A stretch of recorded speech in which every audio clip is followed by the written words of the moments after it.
Happy New Year, my paranormal patrons. This is the Monstrous Feminine Podcast, Patreon, a space where horrible humans talk a little bit more about horror. My name is Tyia, and I'm joined by my New Year's disappointments, Mila, Louisa, and Zeba. And this is our bonus Patreon episode. Thank you for listening, May Queens. In this episode, we are going to answer some of your questions from our Instagram Q&A and have a little chit-chat about our New Year's resolutions. Enjoy!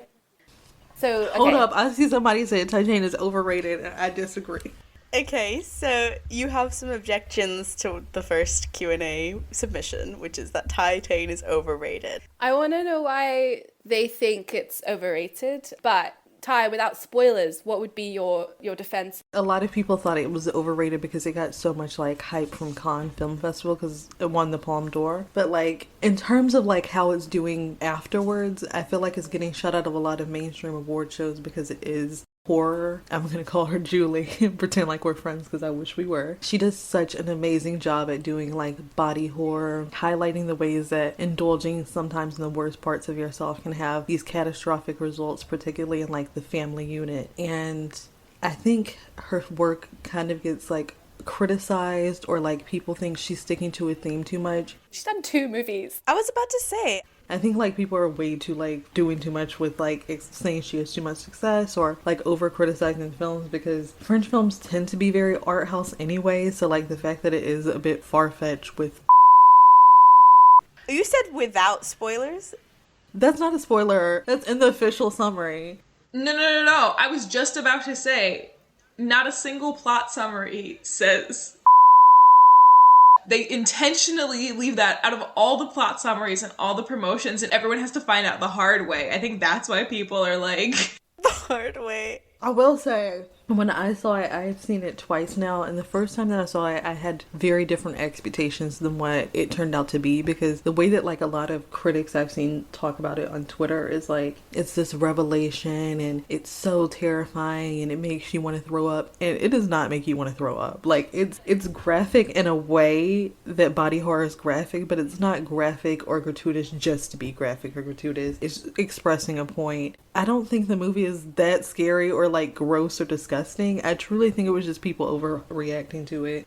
But that's how a lot of reviewers are, general movie reviewers who don't do horror movies. They always act like it's the most fucked up thing they've ever seen in their lives. And that's just because they're not out there. So I think if you're going into the movie expecting it to be this very disgusting, gratuitous thing, and you see it, you'll be very disappointed. You'll be disappointed. I wanted to see something more fucked up. Me personally. I think we should move on to the second question that we got. Okay, it says, first of all, love the podcast. Keep up the good work. Thank you. Gracias. Second of all, how did you come up with the idea of starting a podcast? Well, for a grade. None of us wanted to. It was all inauthentically organized by our No, I think, actually, I don't know why I launched in, but I was just always fascinated by podcasts before I started that module. That's why I took that module. But I had no idea, what the podcast would be. I always thought I'd be on, some sort of, sex education commentary podcast or something, because I thought that'd be funny. Oh, the TV show, or just sex education in general? No, in general. Those sexual, relationship type podcasts. That's why I joined originally there was a group that broke up, talking about breakups. It's a group talking about breakups. Well, no, I left it before they broke up, because I was actually, that one over there, I'm going to join that one, the Monstrous Feminine. Can I tell y'all a radical truth about the class? That I did not know was a podcasting class until the first day. That's, so on brand for you. But I love podcasts. I was like, oh, great. And then I told Ty about it. So, Mila, what was your motivation for joining the podcast? I already knew Louisa and Marina, who was also in our group. And so I was like, hey, what are you guys doing? And you said horror films. And I remember feeling very serendipitous. I was like, oh yeah, this is exactly what I want to do. How did you come up with the idea? Me? Yeah, Tyia, the question is how the idea came about. As we know, I've pitched multiple ideas. Yeah, this wasn't even the one you wanted to do.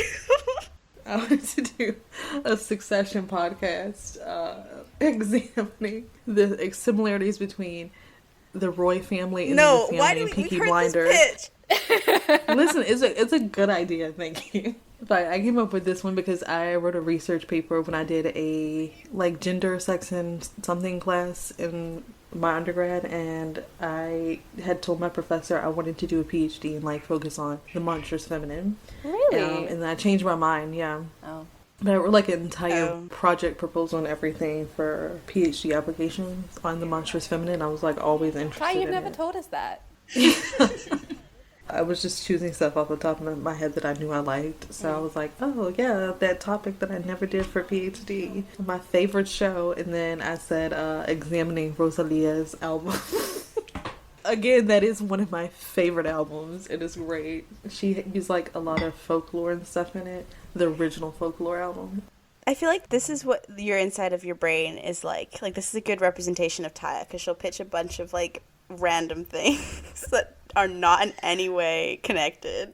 I don't know if y'all remember the horror that struck me personally, at least, when Casper was like, okay, now everybody put all your ideas up on the board. And I was like, I thought this was just for us. Like, these are my private thoughts. And all of a sudden, there's like the most deranged idea up there on a post-it, and everyone's voting on them. Zeba and I did some pretty weird projects in college. We did an entire project together on emo black thought. That was a great one. We did great.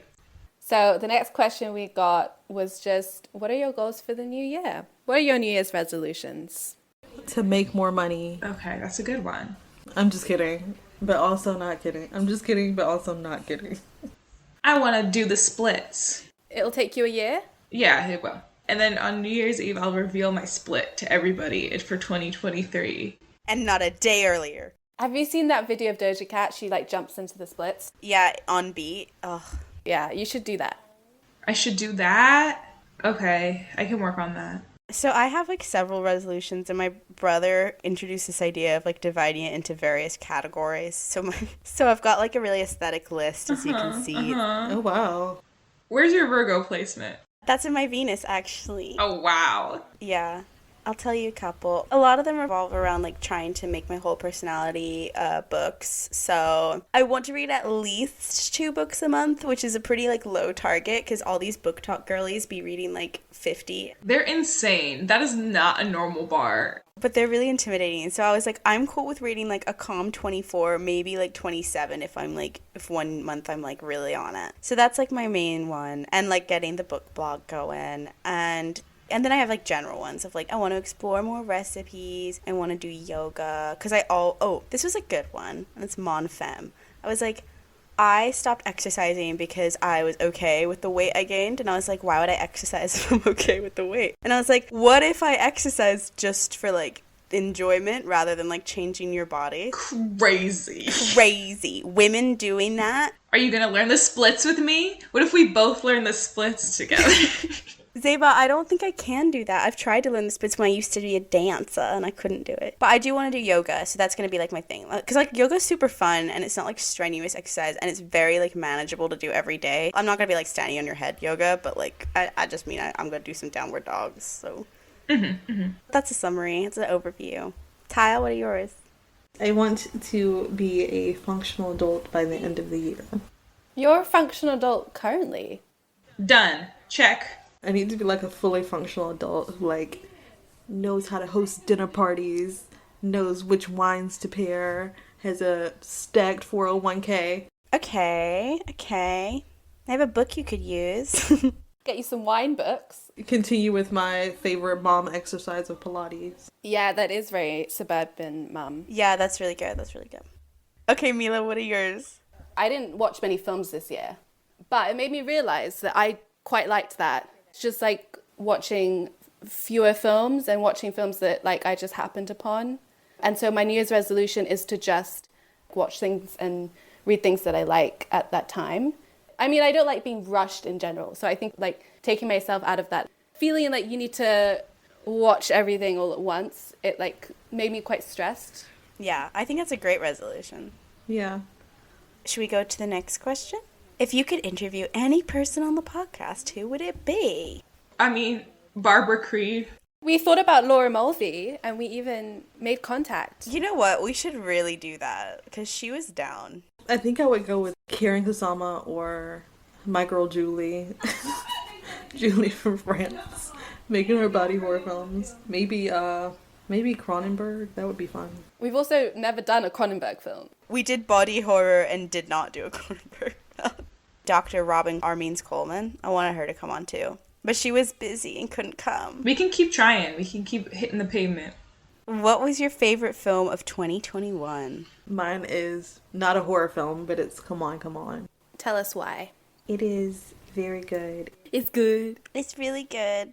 I liked it because I've noticed, like on my little letterbox list, it's still going, but of my favorites of 2021 so far, I noticed that a lot of them are to do with like family and parenting, and I feel like the older I get, the more I'm drawn to stories that like show closeness of family, or like getting to understand the people that you love even when they're different than you or with complications. I feel like I've definitely been drawn to stories like that recently. I also really like Lamb, so maybe that's another reason why. But it's just like a very sweet film that feels like getting a hug, and Mike Mills is so good at making like those heart-jerking films that just make you like happy and sad at the same time. But it's very amazing. All the actors in it are great. Gabby Kaufman and Joaquin Phoenix are so good, and the little boy is great. 10 out of 10 recommend it. I think it's the only film I gave 5 stars on Letterboxd this year. Wow. I feel like I didn't watch a lot of new movies this year, so I don't want to like... But just any films you watched in this year. It'll probably be like something for this podcast. Gremlins, because it was a horror comedy that actually made me laugh. Boom. Yeah, I like it for that as well. It's gratifying that it made you laugh. Zeba, you read the next one. What is an episode you're proud of from 2021? When did 2021 start? What was our first episode of 2021? Body horror. Oh, then body horror. If that's the answer, then body horror, the first one. Not us peaking at the beginning of the year. I think my favorite of the 2021 was the Fear Street ones. Okay. How come? I think it was that because it was like the most different thing we've ever done. We typically like don't release stuff that close to when it's released, and we just kind of like go with a theme. So it was interesting because it was unlike anything we've done. And like I could go on Twitter like as we were recording the episode and see what people's thoughts were in terms of them like the movie, because people were actively talking about it and actively tweeting about it, and there was so much material and interviews and stuff going on. So like doing that like while all the press was going on around it was different and new, but it was fun, and it was like getting to see people's thoughts live and like see if they agreed and stuff. So that was a good reason. You might have convinced me, but you can't convince me because we did Shark Week, and that's obviously going to be my pick. So proud. I don't know if I'm proud. I'm proud of whichever one did the best. Body horror. Body horror, yeah. Shark Week was not necessarily a crowd pleaser, but it made me really happy. I can't remember them. But I have found that when I go and re-listen to episodes, I think I get quite detached from it, and I'm a bit like, yeah, we're just doing a podcast, blah, blah, blah. And then I go and listen back, and I'm like, it's actually quite good. It's true. I'm always surprised. Delighted every time. if you were in a horror movie, what would be the opening song? That's really good. I feel like I need more time. It really depends on what the vibe of the horror is. I think I would want like an 80s classic rock song. I was gonna say like 80s synth. Do you have a particular song in mind? I'm thinking like, you know how Jordan Peele will do those remixes of songs and make them sound spooky? Say my name, Say my name. Thank you for listening to the Monstrous Feminine Patreon. Be sure to follow us on Instagram, SoundCloud, and Spotify at the Monstrous Feminine Podcast, and on Twitter at the MonFemPod. Subscribe to our YouTube channel and rate and review us on Apple Podcasts. And Spotify now has a rating system, so go give us 5 stars there as well. We also have a TikTok. Follow us at the Monstrous Feminine Pod for podcast clips and more fun. Brooms up, witches out.